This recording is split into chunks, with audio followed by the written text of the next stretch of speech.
آپ نے فرمایا جب یہ موت آتی ہے نا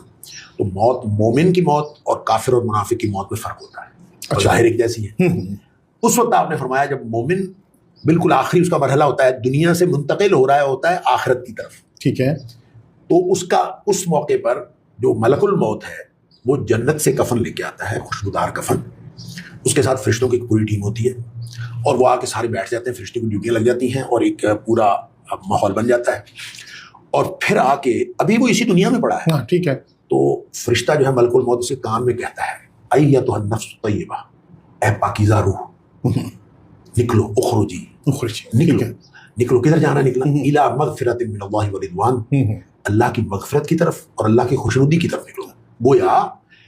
ابھی اس دار الامتحان کے آخری مرحلے پر یہی پڑا ہوا ہے، اور کان میں آواز آ جاتی ہے کہ اللہ خوش ہو گیا تجھ سے اور اللہ کی مغفرت اور اللہ کی خوشنودی تیرا انتظار کر رہی ہے۔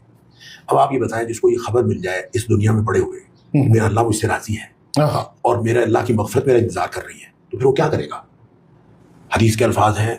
کہ فتخرج تسیل، پھر روح جو ہے فوراً نکلتی ہے ایک بہاؤ کی صورت میں، کما تسیل القطرۃ من فی السقاء، جیسے پانی کی مشک بھری ہوئی ہو اور اس کا بند کھول دیا جائے تو فوراً پانی نکل جاتا ہے۔ اب پانی کی مشق کو ہم آج کے دور کی بوتل پر بھی قیاس نہیں کر سکتے، جی، یہ بوتل بھری ہوئی ہو نا تو ہم اس کو الٹا کر دیں کہ پانی نکل جائے تو پانی فوراً نہیں نکلتا، سلو ہے تو مشق میں اس کی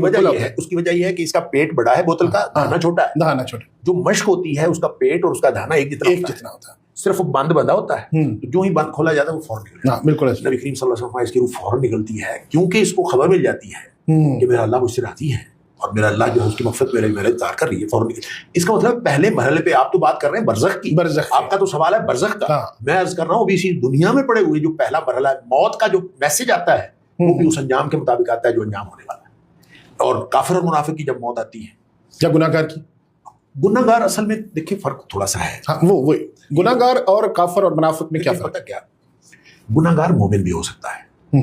مومن گناہگار ہو سکتا ہے، ٹھیک ہے، گناہوں کی سزا اللہ تعالیٰ دنیا میں بھی دے دیتا ہے، اللہ تعالیٰ آخرت میں بھی دے گا، جس کو چاہے گا معاف کر دے گا، لیکن ایک جرم ایسا ہے جو معاف نہیں ہونا، وہ ہے شرک۔ اللہ تعالیٰ نے 2 دفعہ قرآن میں فرمایا کہ اللہ تعالیٰ کبھی شرک کو معاف نہیں کرے گا، اس کے علاوہ جو چاہے گا معاف کر دے گا۔ اس کا مطلب ہے کہ آدمی اگر شرک نہیں کرتا نا، باٹم لائن یہی ہے کہ آدمی اگر شرک نہیں کرتا اس کے جتنے بھی گناہ ہیں یہ بالآخر جنت میں چلا جائے گا۔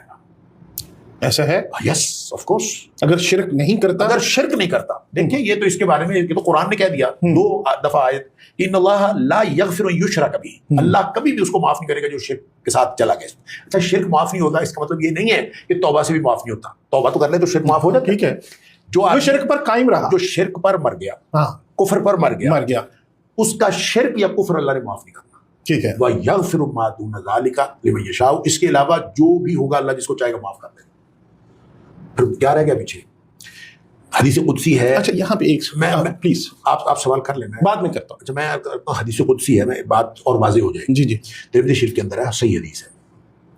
اس میں حدیث قدسی وہ ہوتی ہے جس میں نبی کریم صلی اللہ علیہ وسلم یہ فرمائے کہ اللہ یہ فرماتا ہے، ٹھیک ہے، اس کو حدیث قدسی کہتے ہیں۔ تو نبی کریم صلی اللہ علیہ وسلم اللہ تعالیٰ یہ فرماتا ہے، اس میں 3 بند ہیں اس حدیث کے، 3 سٹیپ ہیں، جو اس کا تیسرا سٹیپ ہے اس میں اللہ تعالیٰ فرماتا ہے کہ اے ابن آدم، اگر تو میرے پاس اس حال میں آئے، لو اتیتنی بقراب الارض خطایا، اگر تو میرے پاس اس حال میں آئے کہ زمین بھری ہوئی ہو تیرے گناہوں سے، بقراب الارض خطایا، ساری زمین تیرے گناہوں سے بھری ہوئی ہو، واتیتنی لا تشرک بی شیئا، لیکن تو اس حال میں میرے پاس آئے کہ تو نے میرے ساتھ شرک نہ کیا ہو، کسی کو شریک نہ ٹھہرایا، اللہ تعالیٰ فرماتا ہے میں سارے گناہ معاف کر دوں گا، ولا ابالی، اور مجھے کوئی پرواہ نہیں ہے، میں سارے گناہ معاف کر دوں گا۔ اس کا مطلب صرف یہ ہے کہ انسان اگر شرک نہ کرے، شرک کا مطلب یہ ہے کہ وہ ساری باتیں، یہ بہت ہی اہم معاملہ ہے توحید والا، اور شرک کے بارے میں نبی کریم صلی اللہ علیہ وسلم نے فرمایا کہ یہ چیونٹی کی چال چلتا ہے، اتنی خفیف چال اس کی ہوتی ہے کہ شرک انسان جیسے چیونٹی انسان کے اوپر چڑھ جاتی ہے پتہ نہیں چلتا کب چڑھ گئی، اس طرح شرک جو ہے چیونٹی کی چال چلتا ہے۔ اس لیے نبی پاک صلی اللہ علیہ وسلم نے جو میئرز بتائے، جو قرآن پورا توحید کے اوپر ہے، حدیث ہیں صحابہ کا پورا، ہمارے پاس پورا توحید کا، اور پھر توحید کی جو قسمیں بتائی گئی علماء نے بتایا، توحید فی ذات ہے، توحید فی الافعال ہے، توحید اسماء و صفات ہے، توحید الوہیت، یہ ساری جو قسمیں ہیں، ان ساری چیزوں کو آپ سمجھتے جائیے، لیکن سب کے باوجود سمجھیے، عمل کیجیے، شرک سے بچیے، یہ کریے، سب کچھ کے باوجود نبی پاک صلی اللہ علیہ وسلم ایک دعا سکھائی، اللہم انی اعوذ بک من ان اشرک بہ شیئا اعلمہ واستغفرک لما لا اعلم، اللہ میں ایسے شرک سے تیری پناہ میں آتا ہوں جس کو میں جانتا ہوں، اور میں ایسے شرک سے بھی معافی مانگتا ہوں جس کو میں جانتا ہی نہیں، جو انجانے میں انجانے میں۔ تو جو انجانا جانا ہر قسم کے شرک سے، یعنی ساتھ شرک سے بچنا ہے، ساتھ آپ نے دعائیں کرنی ہے اللہ سے کہ اللہ تو ہمیں شرک سے بچا ہے۔